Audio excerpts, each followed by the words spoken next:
একটা প্রশ্ন আছে। এই যে মানুষ দেখি টিফিন কারি ভরা নিয়ে সিরিজ বানিয়ে ফেলে ফেসবুকে এবং ইউটিউবে আপলোড করে।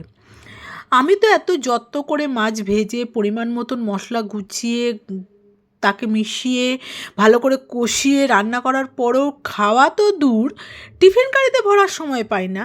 আর তারা কি না অন্যদের টিফিন কারি ভরা নিয়ে সিরিজ করে ফেলছেন। না, আমি বলি কি তারা কি এর বিনিময়ে পয়সা পান? যদি তারা পান তাহলে তারা স্বাচ্ছন্দ্যে করতে পারেন, তাতে আমার কোনো আপত্তি নেই।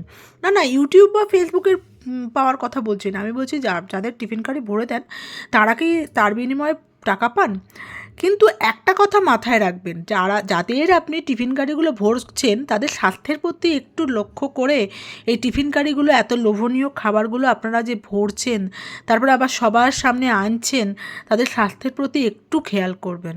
নাহলে না তারা বেচারা খেয়ে যে সুস্থ থাকবে এটার তো কোনো গ্যারেন্টি নেই না। যাই হোক, আজকের জন্য এইটুকুই। পরের ভিডিওতে আবার দেখা হচ্ছে।